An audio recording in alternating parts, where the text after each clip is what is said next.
Started manifesting?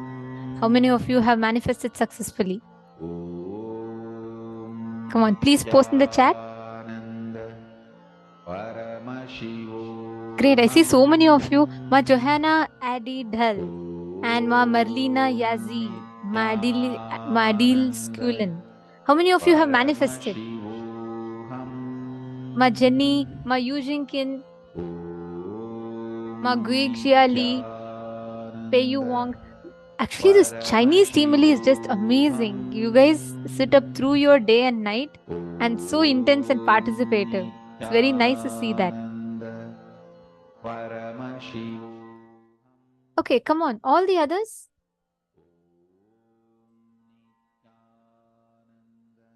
How many of you have manifested? If you have not yet verified, please verify with your partners. Please check and verify with your partners.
All of us, as we're all manifesting this powers, right? We're going to be entering into a very, very, very important session, a very exciting session as well. Okay, have all of you heard about universe, right? And as far as what you know, how did universe come into existence? Especially if we are reading Stephen Hawking's books or all these research, according to modern science right now, how did the universe come into existence? Can I request you all to post? Big Bang, right? Correct. Big bangs. And how universes get destroyed? Through black holes. Correct? Now, science, after centuries of research, is now starting to understand about the frequency in which universe exists, about big bangs, the source of the universe, and black holes. Okay. Now, what I'm about to share with you all is something phenomenal. You all can actually go, if you have to get some snacks, coffee, tea, come and sit down, because this is going to be a mind-boggling session for you.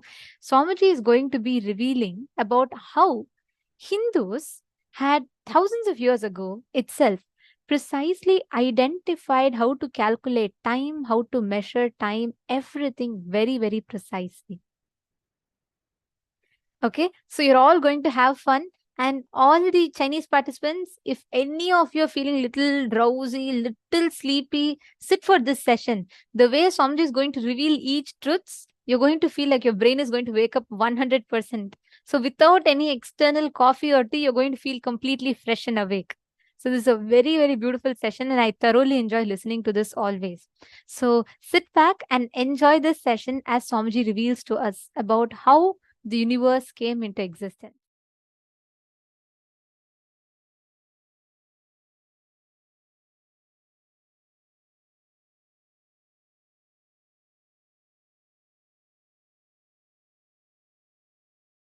Listen. Paramashiva introduces himself as he is in Vedas and Agamas and Puranas.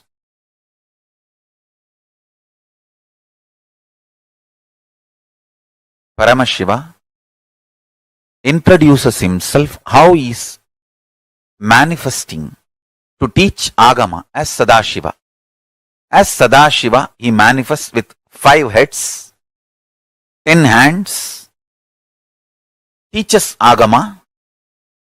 Through these 5 heads, he does these 5 actions.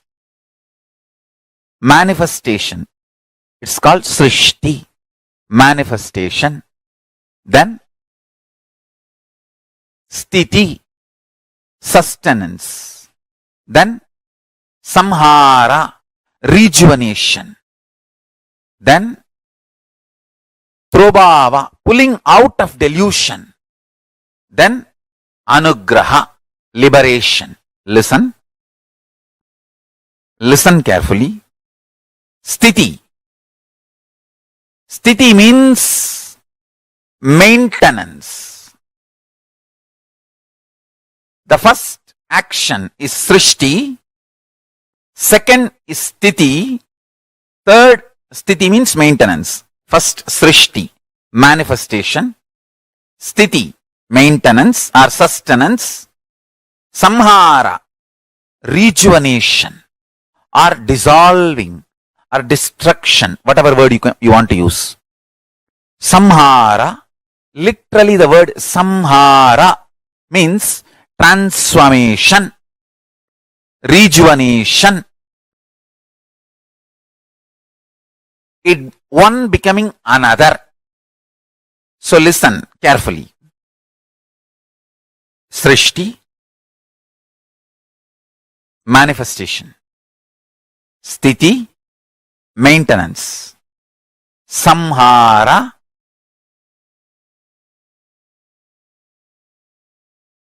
rejuvenation. Prabhava, pulling out of delusion. Anugraha, liberation. Understand, this is the universe. This is Prapancha. Universe word is too small. Whether universe or multiverse, all these words are too small. Prapancha is also too small. Paramashiva is the only word I can use because that is the ultimate word. No other word can be used even to describe Paramashiva. Understand? The Kailasa knowledge, Paramashiva Jnana, is principles. When that comes to Sanskrit, it becomes concepts. When that comes to English, it becomes long sentences. That is what I am explaining, I am expressing. Please understand, meditate on this.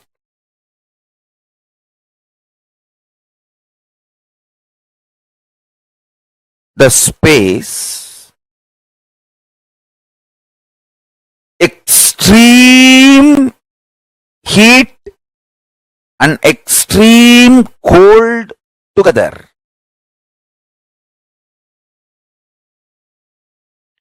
like a source from where the idea of weather emerges, where the matter becoming energy or the energy becoming matter, matter and antimatter nullifying each other and becoming energy, where all this happens just by will without any need for effort. Understand? That dimension is Nityatva. Understand one thing. You need to understand why we should know about Nityatva. Understand? If you know about Nityatva, you will cognize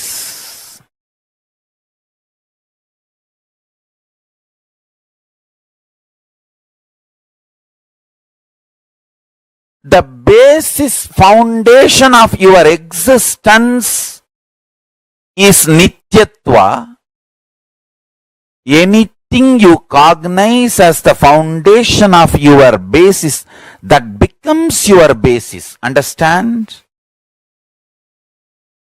Because you strongly believed length, breadth, depth is your foundation. That is the fundamental principle on which you exist. You are pushed into this length, breadth, depth dimension. If you decide to cognize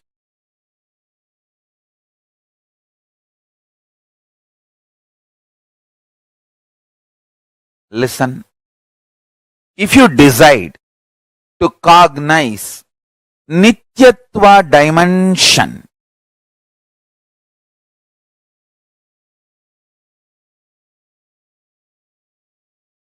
your inner space will be so beautifully attracted to that Nityatva dimension.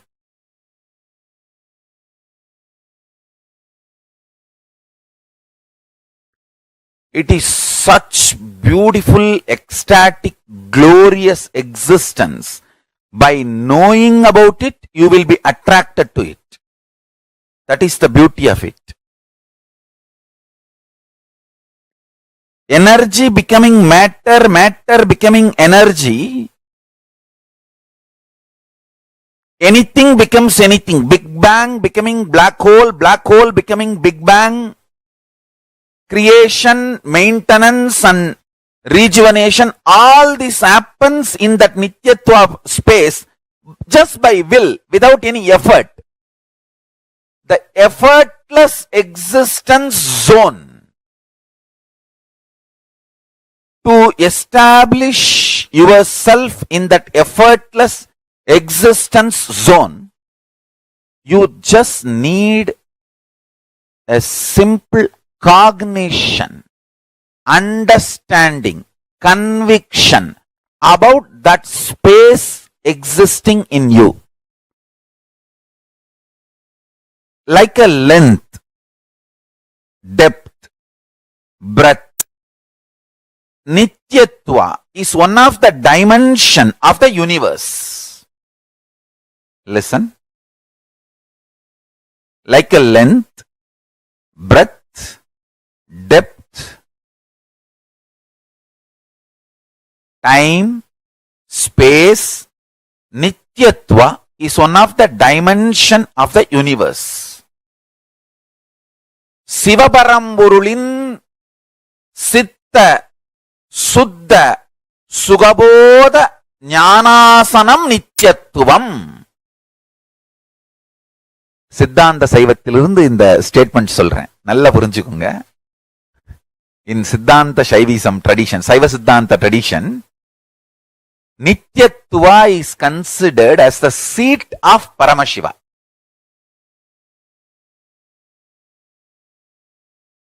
Understand? Like a length, breadth, depth, time and space is the dimensions of the universe. Nityatva is one of the dimension of the universe. Actually, when you cross the level of length, breadth, depth, time and space, it is no more a universe, it is multiverse. Multiple verses exist. That is why Hinduism has multiple gods. It's not that only one God exists. Actually, multiple gods exist. Because the Hindus have gone into the depths of the cosmology. They know the multiverse and they know the multiple gods existing.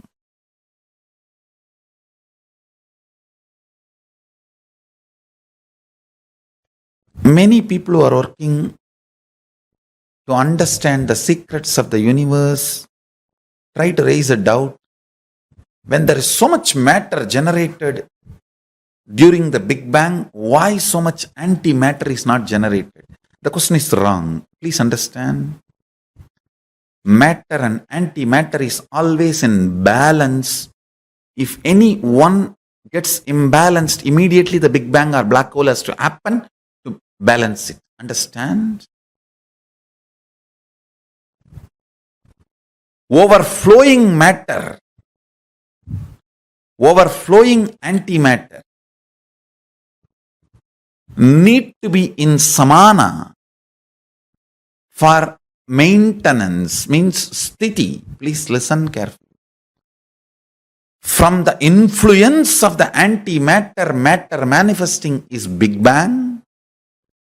From the influence of the matter, antimatter manifesting is black hole. If there is a sustenance, life perception, matter and antimatter is balanced, enough and equal amount of antimatter also is produced when matter is produced. Antimatter means, listen carefully, Paramashiva clearly defines all the thought currents, emotions, patterns, which is there in all of us, which is responsible for our functioning, but which is not perceived as material, is antimatter. Listen. Which is there in all of us, patterns, emotions, thought currents, feelings, experiences, which is responsible for our functioning, our existence, which matters for our existence, but which is not perceived as material, is antimatter. Enough quantity of antimatter also is released along with matter. Person who understands antimatter matters for life starts making the cognitions related to antimatter. I tell you, how much you avoid poison, poisonous food, toxics in your system, that much you need to avoid toxic patterns and poisonous patterns. But unfortunately, you always recognize matter as existence and never recognize antimatter. You don't give the due right to the antimatter in your life and fail, land in accidents and collapse. If you cognize the higher reality about the antimatter,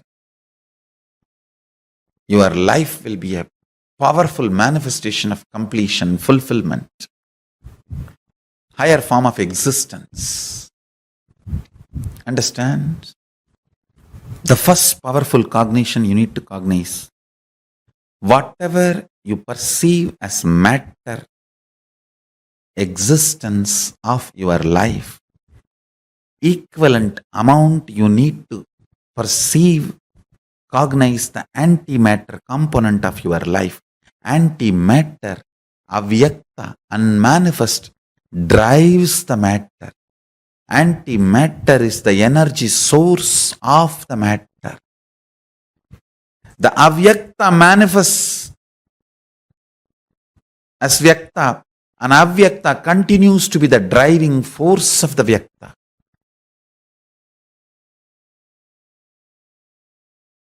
The mandala, space, plane, which has a capacity to produce many planes, is called Brahma. The heads of that Brahma is being swallowed by the black hole. Understand? I am trying to give the description as closely as your logic can understand. Your logic can visualize. Brahma means space which can produce multiple spaces. Brahma is the energy which can manifest multiple energies. Like a sun is a star which can manifest many stars.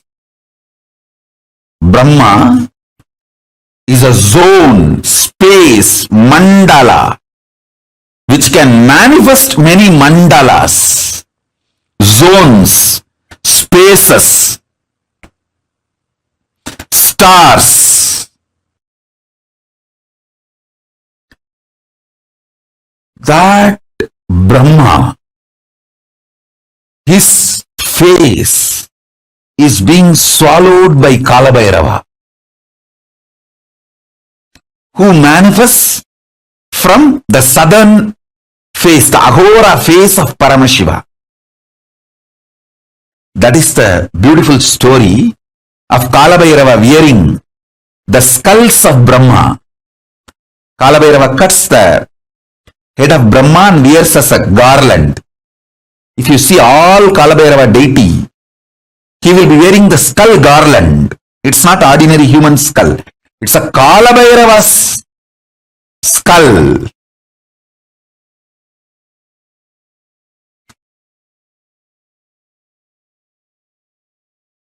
Sorry, Brahma's skulls. Kalabhairava's skull mala is made of Brahma's heads. It's not ordinary human skull mala. He is wearing Brahma Siras, Brahma Siro Maladari.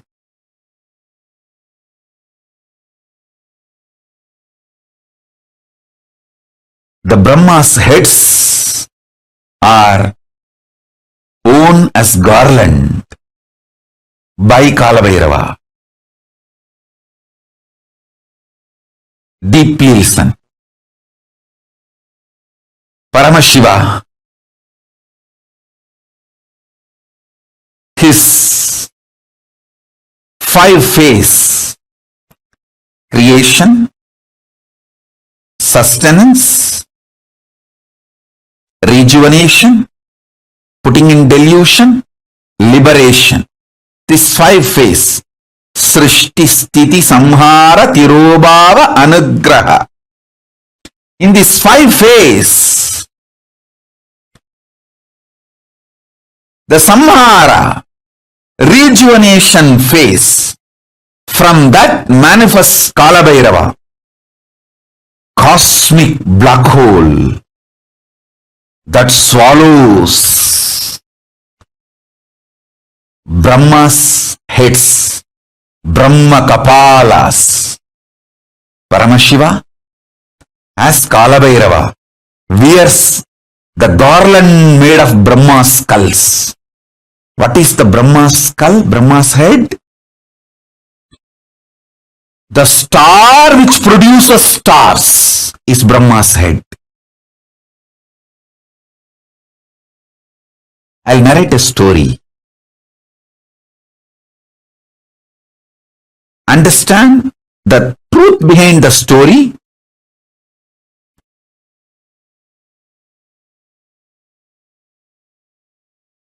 So you can understand the principle I am going to explain. The principle I am going to explain is science of rejuvenation through collective integrity. You can understand that principle if you understand this story.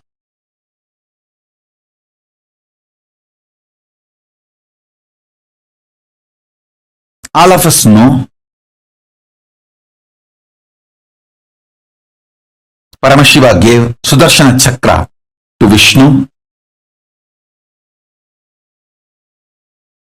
O Parandama, forgive me. In any way, I portray you, create any misunderstanding knowingly or unknowingly. I'm just trying to narrate the story of Kailasa in the human language, which is very inadequate.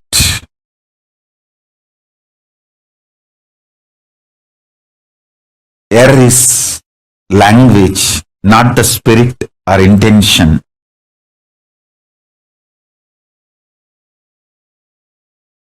Listen to the story. I'm not showing Parandama, Mahavishnu, in any way lower. But when I am talking in the logic, in the language, which you all understand, it is always the comparison of higher, lower.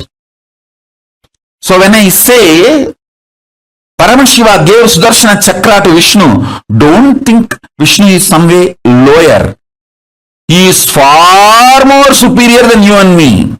So be very clear about that. So, all of us know that Vishnu did tapas towards Paramashiva, and Paramashiva gave Sudarshana Chakra for Vishnu to protect this creation. And once Daksha, the Brahma's son, did tapas towards Vishnu and got the boon, Vishnu should protect him forever. Vishnu also gave the boon. And unfortunately, Daksha messed up with Paramashiva directly in the issue of Sati, means his daughter, Daksha's daughter Sati. She wanted to be with Paramashiva, but Daksha had his own opinions and he is so highly opinionated due to his ego and arrogance, and he tried to fight with Paramashiva, and that stupid things were going on, and in his extreme attachment for his daughter, he started going against Paramashiva, but finally he went against his own daughter. That is the delusion and the blind spots. When you create a delusion and delusion-based anger and violence, it will not be directed only towards your enemy. It will be directed even towards the people whom you love, and finally it will direct itself towards you, and it's like a suicide. That is why the blind spot-centric arrogance, the delusion-based arrogance and violence is always not just murderous, it is suicidal. So this guy, Daksha, got into that mess. And again I wanted to tell you all, based on this story which I am narrating, don't try to underestimate Daksha also. He is surely far higher than you. So these are the stories from the different plane. So remember that. and learn only the truth.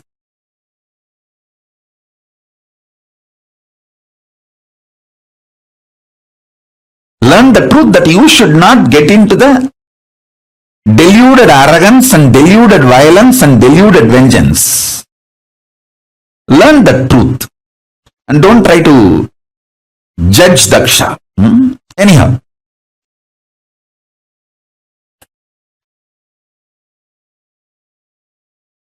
So this Daksha did a yajna, disrespecting Paramashiva without offering the offerings to Paramashiva. Sati came directly, Parashakti came directly to teach lesson to Daksha, but unfortunately Daksha not only did not listen. See, when your deluded arrogance and anger is directed towards Paramashiva, then naturally it destroys you. So this fellow is extreme attachment to his daughter. He developed anger towards Paramashiva. Finally, that same anger, due to his delusion, he directed it towards his own daughter, for whom he developed anger towards Paramashiva, and then finally that anger destroyed him. He directed that same anger on Sati, and Sati just gave the body back, the body given by Daksha. She just threw it back, because Daksha prayed to Devi Parashakti and begged for Parashakti to come down as his daughter. But the fool has forgotten. He brought Parashakti herself as his daughter, and he became deluded. Anyhow, you all know the story that she gave up the body Daksha gave and showed her original form of Dasamahavidya, that she is Parashakti. And then Paramashiva manifested as Veerabhadra to come and teach a lesson to this Daksha's arrogance. Vishnu is caught because he gave a commitment to Daksha. He gave a word to Daksha that he will protect Daksha forever. He has to maintain his integrity. So, when Paramashiva came directly to finish the Daksha Yajna in the form of Veerabhadra and Daksha to teach lesson to the Daksha and to remove Daksha's arrogance, Vishnu saw what can be done. One side, my integrity, my commitment to my disciples, my devotees, that I have given a word, I will protect him forever. Other side, Paramashiva. What to do? He decided, okay, let me try my best to keep my words. With all Paramashiva gave me. So, he took the Sudarshana Chakra and said, Paramashiva, this is the greatest weapon you gave me to protect this creation. And I have given a word to this fellow, Daksha, that I have to protect him. Because I gave a word, I will protect him forever. My maximum capacity to protect is Sudarshana Chakra. Now I am sending this towards you to protect my integrity, to keep my integrity. So he sends the chakra towards Paramashiva. Simply one of that Brahma Kapala which Paramashiva was wearing, That Kapala just swallowed that Sudarshana Chakra like a murku. If you know the Indian snack murku, how you grab the murku and smash in your mouth. Same way, one of the Brahma Kapala Paramashiva was wearing, it just grabbed that Sudarshana Chakra and bak over and kept it under his teeth. And then Vishnu looked at Daksha and said, see, my maximum capacity is my Sudarshana Chakra. I have sent that. So I have tried everything possible by me to keep my words, to protect you. Now, nothing more can be done, and he returned to Vaikuntha. He went back to Vaikuntha. Of course, you all know the story that Veerabhadra came and cut the head of Daksha to teach lesson and remove his arrogance. Then Daksha's wife comes and cries to Mahadeva and prays to Mahadeva, and Mahadeva says, I am not against him. I am only against his arrogance. So, he is not my enemy. Only the part of his arrogance need to be removed. The arrogance need to be taught a lesson. So, he removes the cancer and gives him back a different head, a goat head, and gives life to Daksha.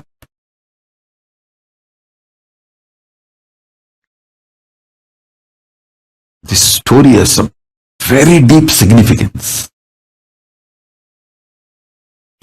Women's Muladhara Chakra, man's Sahasrara Chakra. This too is the source for a child to manifest.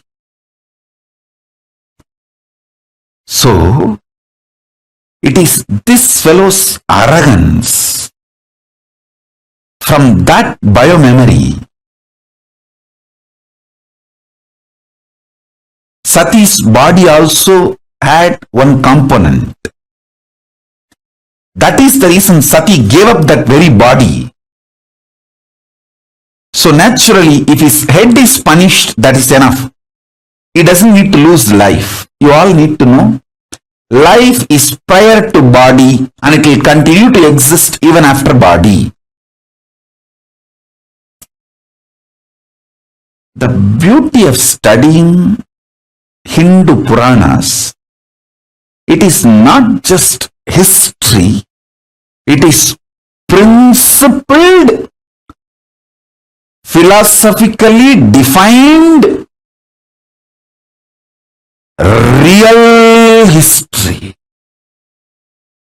All of you need to know. That is why only if you understand the philosophy, you will understand Hindu histories are far more true, factual, real, right than the so-called modern human histories.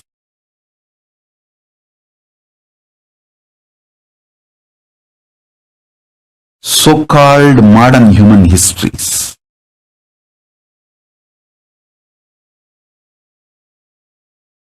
So if you study even one Purana, you will understand all the major cosmic principles and truths completely.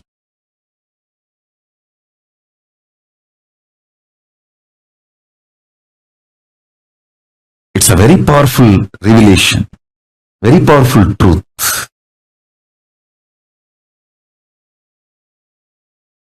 So, Paramashiva just removes only the tumor, gives life back to him with a goat head, and the story goes. All this is okay, but in this whole drama, Vishnu lost chakra, his Sudarshana chakra. Now, how he will protect the world? He has to protect the world, his devotees. There are so many things need to be done, which is dependent on his Sudarshana chakra. Then he prays to Paramashiva, starts meditating again, doing tapas. Mahadeva, please give that Sudarshana Chakra back. I have to maintain this universe. I have to protect this universe as per your order. Because you ordained me to protect this universe. In this, I got into the mess by giving a commitment to Daksha. I never imagined this fool will go against you and create a mess for me also. It is extremely stupid. So Kalabhairava appears and asks Vishnu, come on, tell me, what do you want? Vishnu says, give me that Sudarshana Chakra back.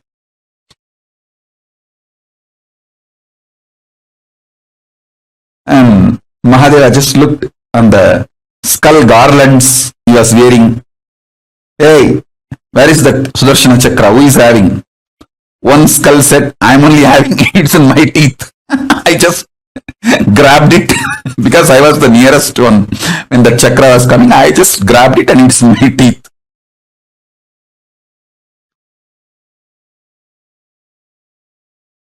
And Mahadeva says, hey, give it back to him. That Brahmakapala said, Mahadeva, I am ready to give now because I always obey your order. Immediately I give it back. But I want him to do completion. How dare he sends his Sudarshana Chakra towards you? Let him reenact how he did it. Then I will give it back. See, listen. Without the background music, you see anyone's dance, it not only it will lose the context, you will laugh like anything. Without the background music, if you see anybody's dance, you will laugh like anything because it will look like a joke, comedy. Same way, without the emotion, see, when somebody acted out of anger, without the anger, same emotion, same spontaneity, if that person acts out the same thing, it will look like a comedy. Completion is all about making all your past lose its importance or its power over you. So now, Vishnu does the same act. How he spontaneously sent his Sudarshana Chakra without the same emotion. Then this Brahmakapala, he laughs loudly. In that loud laughter, that Sudarshana Chakra comes out and falls on the ground. And Vishnu touches Mahadeva's feet. From the Mahadeva's feet, he receives the Sudarshana Chakra. O Parandama, forgive me. Anyway, I portrayed you in a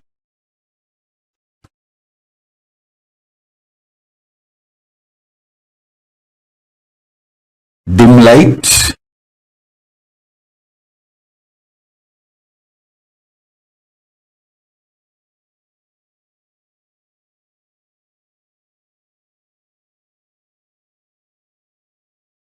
All of you listen. Once again, I want to repeat. Don't ever underestimate Parandama Mahavishnu listening to this story. This story is told to show the greatness of Paramashiva, but not to show Parandama in any dim light or low idea. So be very clear. Understand the principle.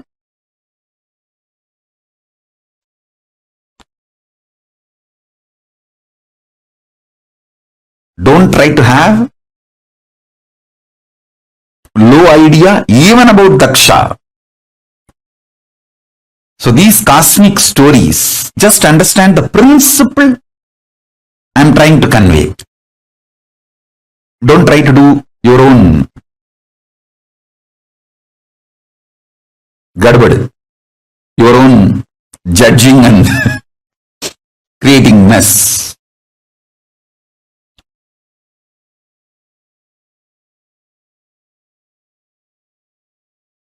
In Sati's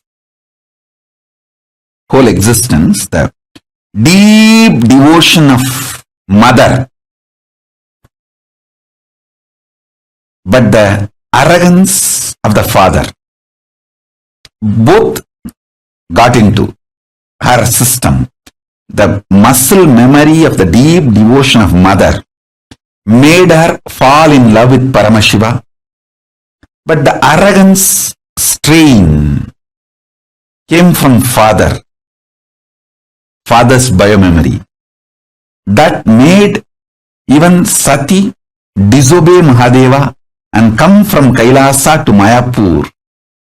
Mayapuri is the present day Haridwar, to teach lesson to Daksha. Mahadeva told, hey, he will not listen. She should have obeyed Mahadeva's strategy, but the strain of Daksha, because of Daksha's own biomemory, she thought she can teach a lesson to Daksha. She taught a lesson in a different way, but anyhow, understand the story, whatever has happened. And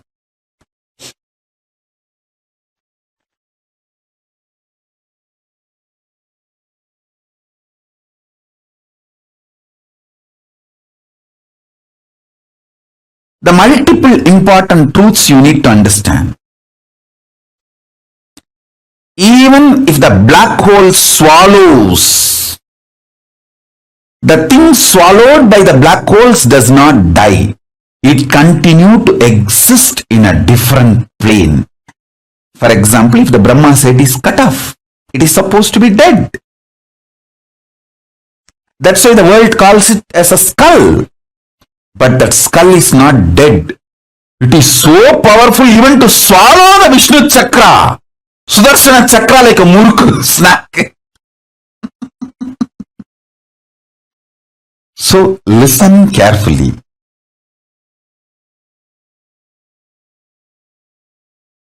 You don't have death. There is nothing called destruction. I am only saying, die after realizing there is no death. Don't die before that. Because if you die before realizing there is no death, you may have death, but not the real undying experience.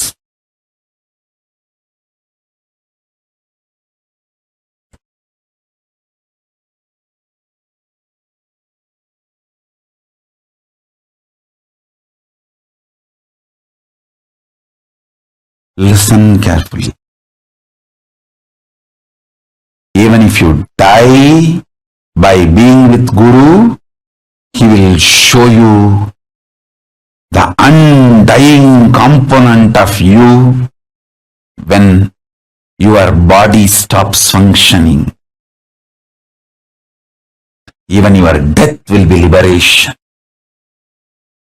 If you die without Guru, you may have death, but not the liberation or realization of undying during the death.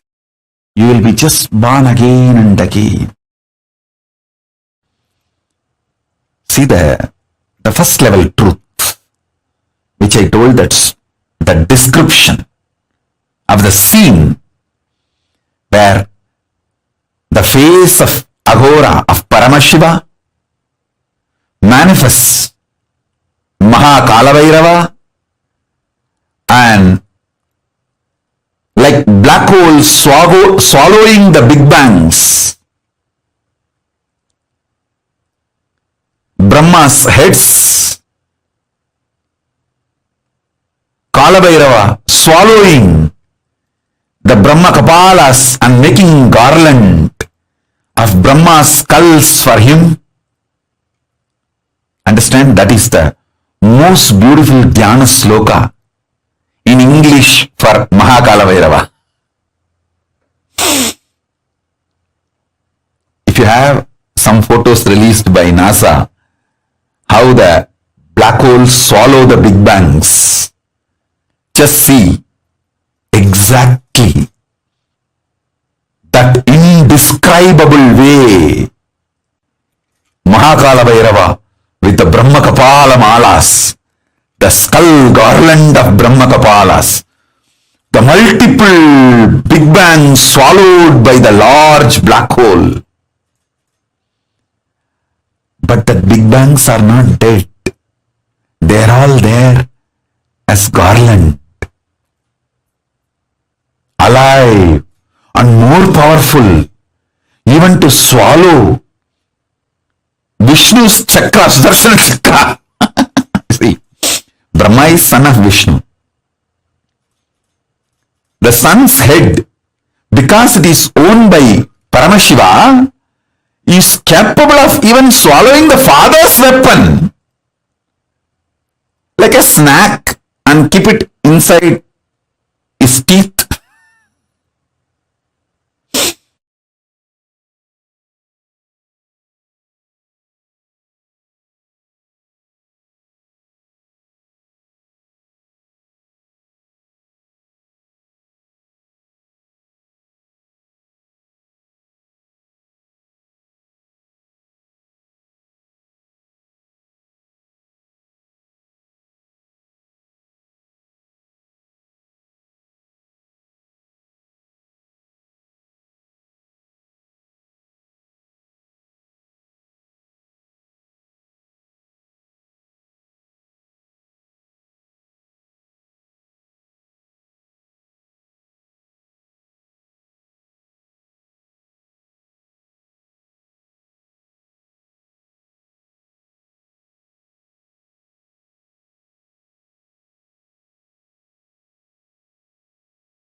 Yes, Nithyanandam, how was this revelation from Swamiji? How did you all enjoy this? How was it for you all to enjoy this wonderful revelation from Swamiji? How the universe functions. How the universe functions. The universe came into existence, the big bangs and black holes, and how each of it comes into existence. Ma Adila Skulin. Okay, there are many of you wondering what is the name of this video.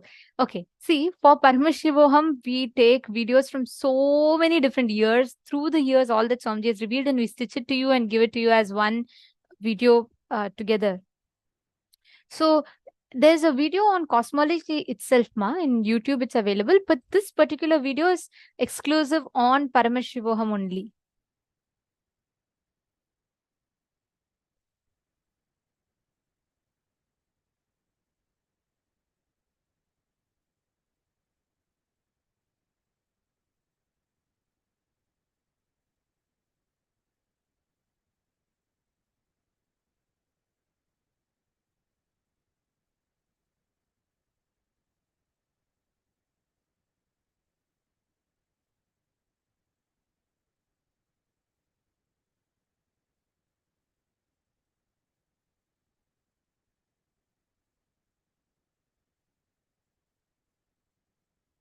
This whole existence, the universe, how it came, right? Starting from the big bangs and black holes, understanding how exactly this universe came into existence. If you understand all your components, you can see very, very clearly the moment big bang and black hole is happening in your system. Swamiji says that's why Hinduism has a very beautiful word. It's called microcosm, the Pindhanda and the Brahmanda. If you understand the Pindanda, you understand the Brahmanda. If you understand the Brahmanda, you understand the Pindanda. You are the microcosm. The cosmos is the macrocosm. If you understand the Big Bang and black hole in the microcosm, you will understand in the macrocosm the Big Bangs and black holes that happen. All the thought currents, the emotions, patterns which is there in all of us is responsible for our functioning, but which is not perceived as material is antimatter. The antimatter, avyakta, unmanifest, drives the matter. Antimatter is the energy source of the matter. The avyakta manifests as vyakta, and avyakta continues to be the driving force of vyakta. The unmanifest continues to remain as the driving force of the manifest. Getting it? Catching it? So if for every one of us sitting here, right, if you understand the secret of how this cosmos functions, you will catch the thread of existence. You will catch how the cosmos functions, why, where, when, what, which, and how it happens. Just understanding this one truth, it will completely change our understanding, completely change our view of how we perceive reality and nature around us. Okay, and there's so many secrets to learn about cosmology. There's so many secrets to understand about that. Antimatter, the avyakta, the unmanifest drives the matter. Antimatter is the energy source of the matter. The avyakta manifests as vyakta, and avyakta continues to be the driving force of the vyakta. The unmanifest continues to be the driving force of the manifest. Okay, let us take a few minutes to do a quick exercise. How you perceive you, how you project yourself to others has to expand just like the universe. Universe expands. There's a very beautiful verse in Ishavasya Upanishad, which is called as Jagatyam Jagat, the change established on change. And the consciousness is described as Manaso Javiyaha, swifter than the mind. The universe constantly changes and is expanding, expanding, and expanding into something else. So the expansion happens in the expansion. And that same way, if you understand the authenticity of yourself, you can apply this exact same truth in your life as well.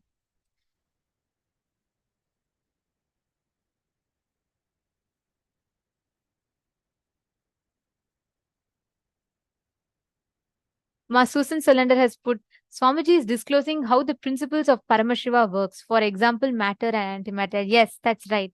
Ma Hongli Wong is saying, such a great story Swamiji has narrated. So interesting.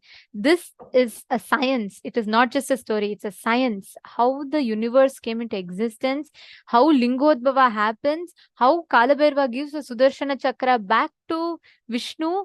These are all not just stories. It's a science.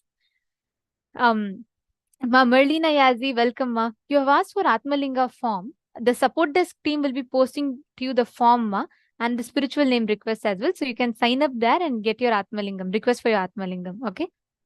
And Ma Merlina Yazi said, I am amazed by all the knowledge Swamiji is sharing. You cannot learn this anywhere else, especially with the depth of experiential knowledge to help us cognize this all. There are worlds beyond the black holes. It doesn't go away. We can exist beyond the black holes. That's very rightly said. And also, Ma, most of the places that you learn about black holes and big bangs, it's just taught as a physics, like something that's there. Okay, it's out there. How is it relevant to my life? And there are some people stuck only about their lives, but forgetting about the big bangs and black holes. Only an avatar who is beyond, who surpasses the constraints of time in the beyond the human notions, only he, that avatar, can guide us to what is existence as it is. That is what Swamiji has done. That's right. Okay. So now I request every one of you to post all your understandings, and if any of you have your questions, doubts that you would like to ask, please go ahead and post it.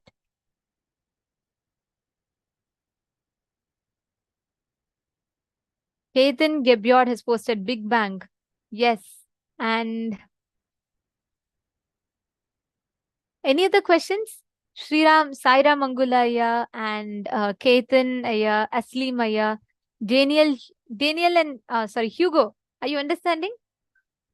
Hugo is our youngest participant of Paramashivoham, and every time I see Hugo, I feel so happy. He's just literally experiencing such an amazing ambience. This young age, sitting so sincerely and participating. And Hugo, you should know the intelligence, the cognitions that enters right now that you're learning. I know you might be a little too young, you may not understand all of this, but your being understands each of these cognitions.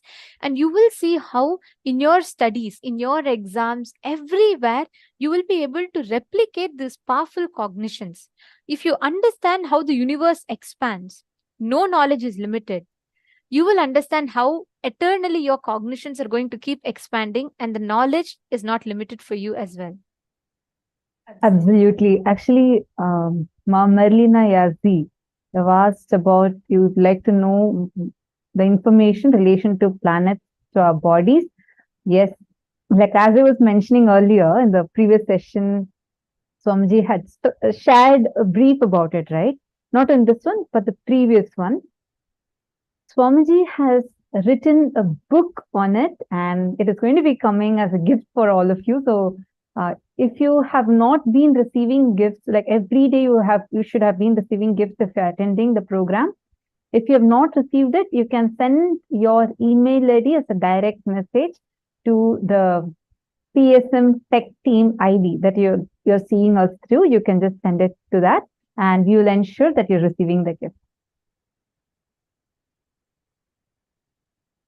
Ma Prithvi Prasad, actually, Ma, you just listen more and more. I do see that you're sincerely there listening. Many times I notice you listening in the sessions. See, what Swamiji is revealing, right? It literally takes 3 full Paramashivohams to be attended. Like that's what Swamiji said. You should at least attend 3 times the full 21 days to even grasp it. See, what we learn in 21 days of inner awakening, Swamiji has just squished it and packaged it. Already the 21 days is like best of the best. Swamiji has even condensed that and given it within like the first week of Paramashivoham. And the previous Paramashivohams, Swamiji has condensed that. And on top of it, he's revealed much, much deeper topics. It's like all the programs that has happened so far, plus much more information packaged and condensed and given to us. That's why it takes like a lot of time to even grasp these great truths. So I understand what you are experiencing, but don't worry. As you said, we will be sending the gifts as well as homeworks too.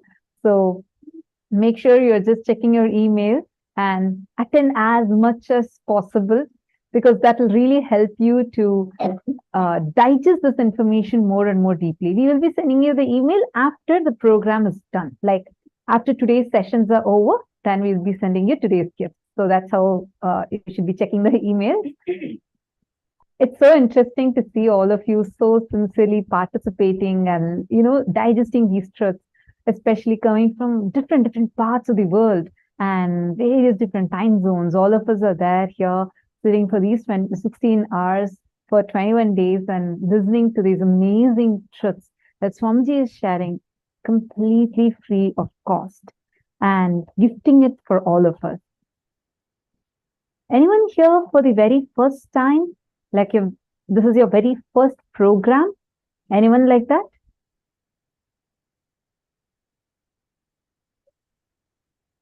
Who all are here for the very first time? And especially this great knowledge of the Navagrahas or the astrology, everything, you're hearing for the first time. Aloka Jita has posted, it's really amazing. So many clarities at different levels. Absolutely, right? It's just so amazing, especially even if you have heard, like I know, you've attended programs earlier before.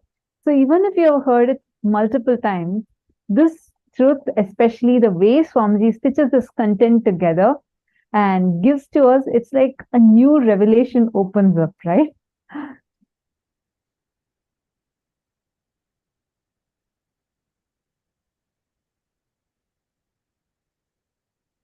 What in me would be okay? Ketan Geboyd has posted, what in me would be considered the black hole? I could see the entire happening in my inner space as he told the story of Daksha. Wow. But I was wondering, what would in me would be considered the black hole or Big Bang? Such a beautiful question. Where are you from, if you don't mind me asking? Where exactly, which country are you from? Ketan Geboyd. And have you done any of the programs before, or is this your first program? I appreciate your sincerity with which you're listening to ask such a beautiful question.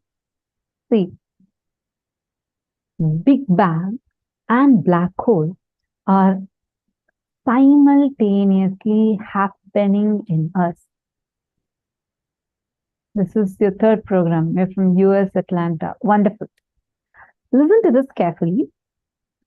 See, every time you enter inside your causal layer, for example, you go to sleep and then you come back from your sleep. That whole time you're actually getting sucked into your own being. That is a black hole that is happening in you. In multiple levels, this Big Bang and black hole continuously happens in us. This is the first thing. Every time you unclutch, every time there's like something that pulls you in, is a manifestation of black hole happening inside of you. Are you understanding? Every time any cognition pulls you inside, like every time you feel like a particular cognition is making you feel more drawn inside of you, it just takes you in, is a black hole manifestation happening inside of you. Understand, every single one of us are experiencing this Big Bang and black hole continuously within us. And just the understanding of this, understanding that this is, see, whenever you enter into the source of you, that time, that experiencing that source of you is called as black hole. From that, see, every time you go into sleep, it's like the whole universe is just merging within you. That is black hole happening. And that few minutes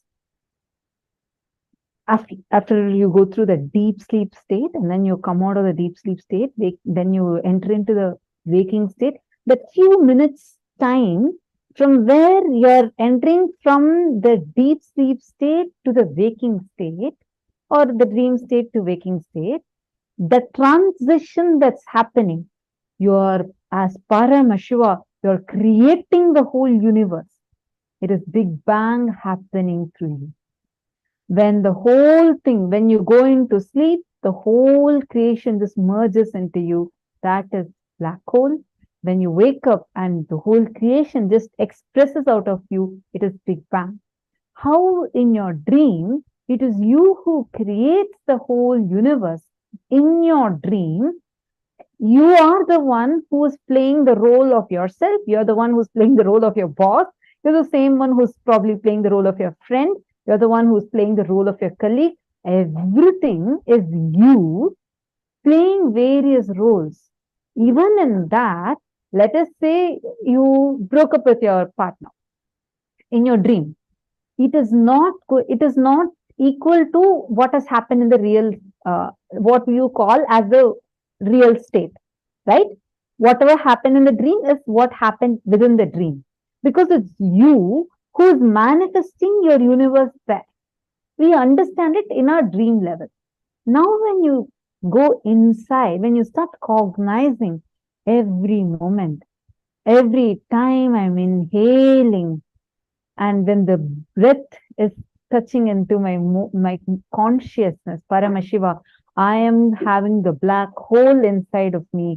Every time I'm exhaling, it is from that source, touching the source of Paramashiva, I'm exhaling out, I'm creating. It is Big Bang happening. In multiple levels, you will understand, you will click with it. You will cognize how this Big Bang and black hole happens. So I'm just given an amazing technique. Every time when you are going to sleep, visualize you are Paramashiva who is falling into the Samadhi, as like Paramashiva, the whole universe is just merging inside of you. Every time you wake up, visualize you are Paramashiva and the whole universe is getting created out of you. Just try this. So next, see, initially it will be a conscious effort you take, but suddenly you will start seeing everything in your life the way you want, you will be creating. It will help you just reverberate with Paramashiva's oneness space. You understood, Aya? Wonderful. So nice to see all of you understanding in various levels, and it's so beautiful to see this.